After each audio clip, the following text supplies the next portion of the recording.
मत्स्य पुराण book है। पिछले video पे हमने जहाँ तक पढ़ा था उसके बाद आज यहाँ से शुरू करते हैं।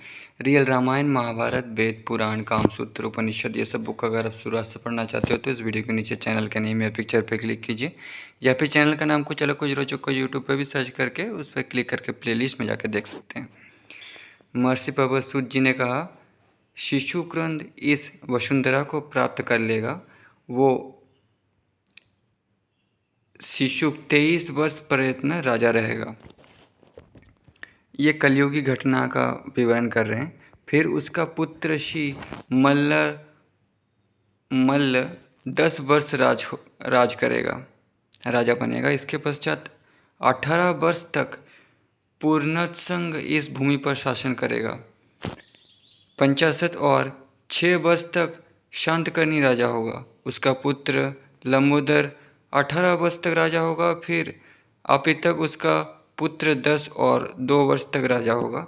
18 वर्ष तक मेधस्वाति राजा इस महीमंडल पर राज्य करेगा। इसके अनंतर 18 वर्ष तक स्वाति इस मही का राजा होगा। फिर 7 वर्ष स्कंदर जाति राजा होगा। 3 वर्ष तक महेंद्र स्वातिकर्ण इस वसुंधरा पर राज्य करेगा।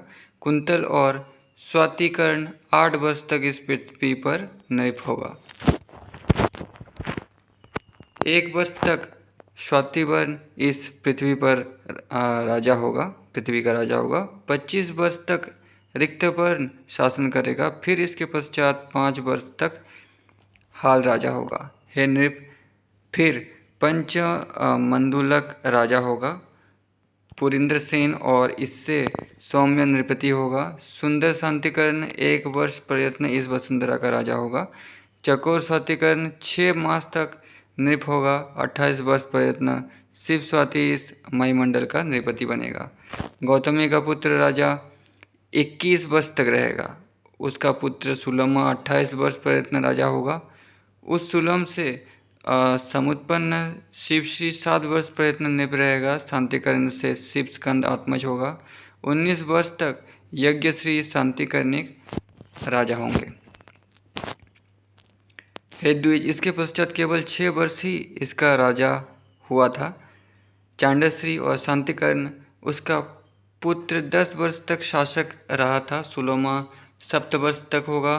फिर उन अन्य होगा। इस तरह से ये 21 आंध्र राजा इस मही का भोग करेंगे। उनके शासन का काल 100 वर्ष और 64 होगा। आंध्र के राज्य में उनके भित्त के वंश में नृप संस्थित होंगे। साथ ही आंध्र तथा 10 आभीर नृप होंगे, 7 गंधभील भी होंगे और 18 शक होंगे। नृप मतलब शासन करने वाला। 8 यवन राजा होंगे और 14 तुषार नृपति होंगे। 13 गुरंड राजा होंगे और 19 हुन राजा इस मही का शासन करेंगे। इस मही को 87 वर्ष तक 8 यवन भोगेंगे तथा 7 गर्दभील फिर इस वसुंधरा का उपभोग करेंगे। यह मही 7000 वर्ष तक तुषारों की बतलाई गई है। 380 और 1800 वर्ष तक का समय बताया गया है।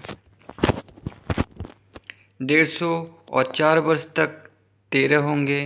वृषलों के साथ म्लेच्छों से सुसंपन्न गुरंड इस भूमि का उपभोग करेंगे। 311 वर्ष तक आंध्र नृप इस भूमंडल का उपभोग करेंगे और श्री पर्वतीय द्वीप 50 वर्ष प्रयत्न इस वसुंधरा पर शासन करेंगे। उसी भांति 10 आबिर 67 वर्ष तक इसका उपभोग करेंगे। समय आने पर उन सब के उत्पन्न हो जाने पर फिर इसी महीमंडल पर किलकिला नृप होंगे, जो यहाँ पर काम से, अर्थ से और अधर्म से यवन होंगे। उनसे मिले हुए जनपद सब आर्य और म्लेच्छ हो जाएंगे। सब विपर्यय बर्ताव करेंगे और प्रजाक्षय को प्राप्त हो जाएंगे। राजा लोग आमतौर पर बड़े ही लालची और मिथ्या भाषण करने वाले हो जाएंगे। फिर ये सब आर्य और म्लेच्छ सब और में कल्कि के द्वारा नियत होंगे। जो भी उस समय में अधार्मिक और अत्यंत ही शासंडी होंगे या पापी होंगे, वे सब नियत हो जाएंगे। इस तरह से नृप के वश के प्रनष्ट हो जाने पर और कलयुग के संध्या भाग के बाकी रहने पर मतलब आधा बाकी रहने पर कुछ थोड़ी सी प्रजा के जन शिष्ट रहेंगे और वे भी धर्म के नष्ट हो जाने पर परिग्रह शून्य होंगे। प्रजाजनों में सभी असाधु वृत्ति वाले, सत्व से हीन और व्याधियों एवं शोकों से उत्पीड़ित होंगे। अनावृष्टि से अर्थात वर्षा के पूर्ण तथा अभाव होने से सब लोग हत होंगे और सब लोग परस्पर में वध करने की इच्छा रखने वाले हो जाएंगे। सब रक्षक से रहित, भयभीत तथा परम घोर संकट को प्राप्त करने वाले मही, तरु और पर्वतों में निवास करने वाले सभी प्रजाजन उस भीषण एवं महान दारुण समय में हो जाएंगे। भोजन के अभाव में सब लोग पत्ते मूल और फलों के आहार करने वाले होंगे तथा चीर वस्त्र चर्म के वस्त्र धारण किया करेंगे। सब लोग अपनी वृत्ति के प्राप्त करने की इच्छा से संपूर्ण पृथ्वी पर इधर उधर घूमते फिरेंगे। इस प्रकार से युग के अंत करने वाले प्रजा के समय में सभी इस कलयुग के साथ ही निःशेष हो जाएंगे। उस कलयुग के क्षीण हो जाने पर दिव्य पर्श सहस्त्र वाले संध्यांश के समय में, जो कि उस समय में शून्यशेष और कृतयुग ही प्राप्त हो जाएगा, यानी सतयुग प्राप्त हो जाएगा। इस रीति से मैंने ये वंश का क्रम पूर्ण रूप से तथा क्रम से आप सब लोगों के सामने कह दिया है। इस वंश क्रम में जो राजा लोग पहले हो चुके हैं, दोस्तों इसका डिटेल वर्णन भविष्य पुराण में भी दिया गया है। मेरे भविष्य पुराण के भी वीडियोस आप देख सकते हैं। बहुत सारी रोमांचक बातें उसमें लिखी गई है।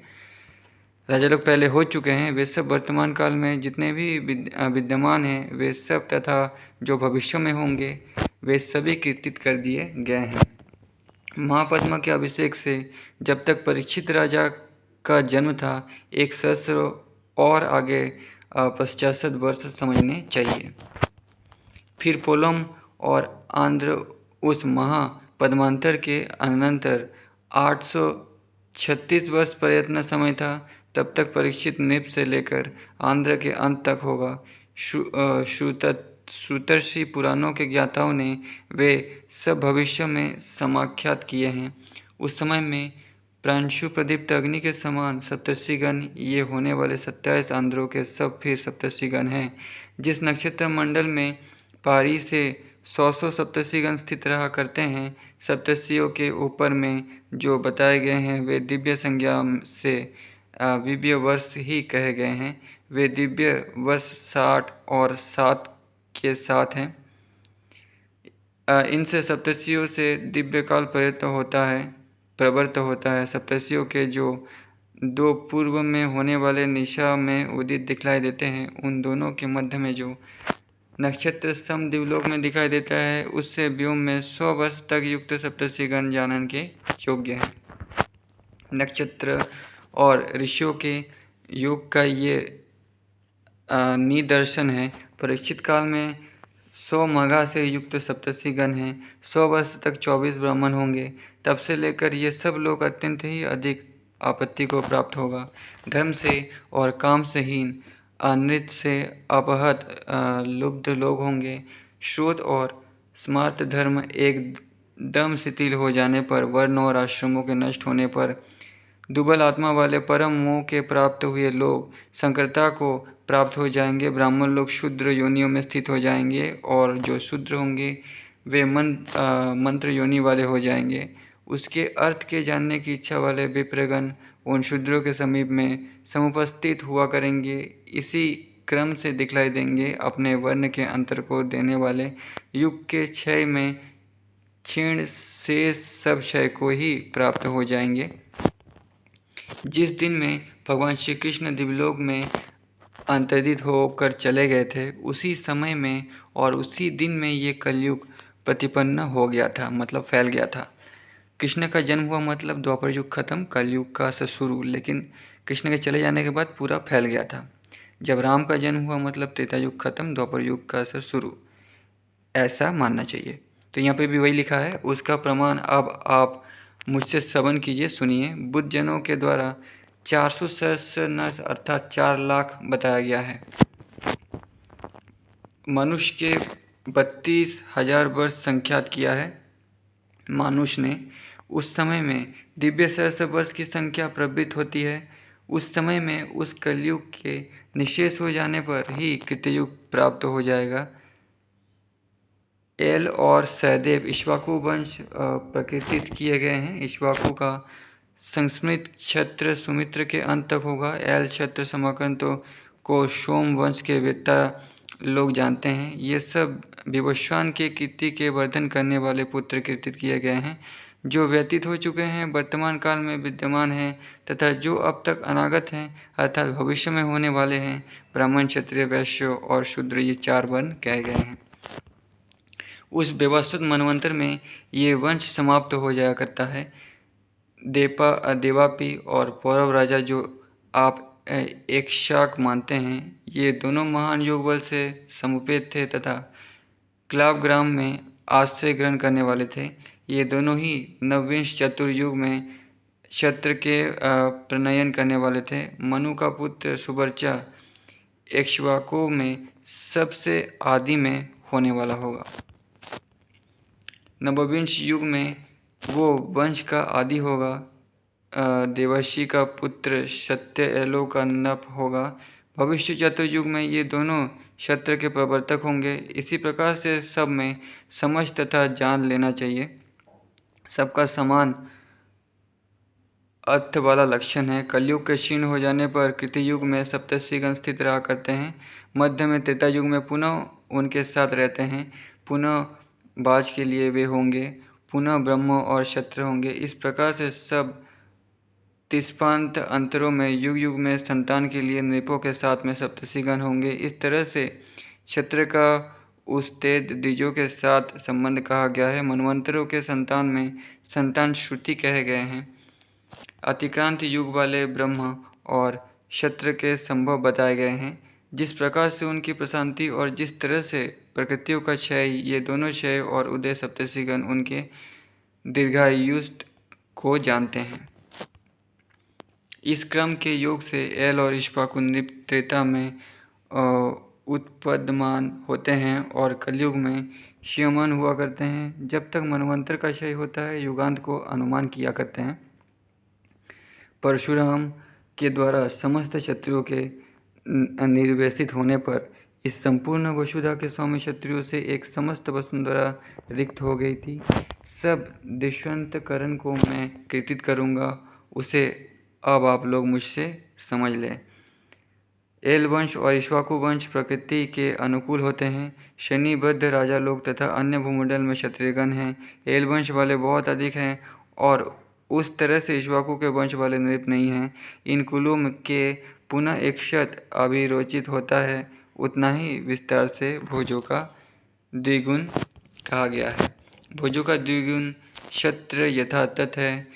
वे सब अतीत हो गए हैं। उनके नामों को बतलाने वाले मुझसे आप लोग ज्ञान प्राप्त कर लें। 100 प्रतिबंध के थे, 100 नागों के थे और 61 हुए हैं। 61 धृतराष्ट्र थे, 80 जन्मेजय थे। ब्रह्मदत्त के 61 थे जो कि महावीर हुए थे। कुरुगन 60 थे, पांचाल के 61 थे और काशी कुशादिक 100 थे जो नीप ससबिंदु थे। उसी भांति दूसरे 2 सहस्र थे। वे सब इष्टवान थे और सभी नियुक्त दक्षिणा वाले थे। इस प्रकार से राजसीगण सैकड़ों तथा सहस्र की संख्या में अतीत हो चुके हैं। ये सब विभु व्यवस्थित मनु के वर्तमान अंतर में थे। उनके निधन और उत्पत्ति में लोगों की संस्थितियाँ स्थित थी। उनके संतान का परस्पर में विस्तार उनके पूर्वापर योग से 100 वर्ष में भी कहा नहीं जा सकता है। ये 28 वैनस्वत मनवंतर में समाख्यात किए गए हैं। ये देवगणों के साथ में जो शिष्ट हैं उनकी भी समझ लो। 40 और 3 वे महान आत्मा वाले होने वाले हैं। वे अवशिष्ट युगांख्य है। उसके पश्चात ये व्यवस्वत है। मनवंतर का वर्णन किया जा रहा है यहाँ पे। ये संक्षेप और विस्तार के योग से भली भांति आपको बतला दिया है और फिर अधिक होने के कारण विस्तार के साथ बतलाया नहीं जा सकता है। जो राजसीगण बतलाए गए हैं वे सब युगों के साथ अतीत हो गए हैं। वे जो ययाति के वंश में होने वाले हैं और जो विषामपति के वंश में हैं वे द्युतिमान सब कृतित कर दिए गए हैं। इनको जो नर धारण करता है वो 5 लौकिक दुर्लभ वरों को प्राप्त किया करता है। आयु, कीर्ति, धन, स्वर्ग और पुत्रवान अभिजात होता है। उस धीमान को इनके धारण करने से, श्रवण करने से स्वर्ग में परम पद प्राप्त हुआ करता है। यहाँ तक विश्व स्वरूप भगवान मत्स्य का कहा हुआ पुराण वह दिया गया, जो समस्त धर्म अर्थ काम का सिद्ध करने वाला है। यह पवित्र महापुराण आयु और कीर्ति की वृद्धि करने वाला और परम कल्याणजनक है। बड़े से बड़े पाप भी इसके द्वारा दूर हो जाते हैं। जो कोई इस पुराण का एक श्लोक भी पढ़ेगा वो पाप से विमुक्त हो जाएगा और भगवान की कृपा से देवताओं के समान दिव्य सुखों का उपभोग करेगा। मेंटली कहने का मतलब। तो मत्स्य पुराण समाप्त होता है यहाँ पे। ठीक है, नेक्स्ट पुराण शुरू। मिलते हैं अगले वीडियो पे।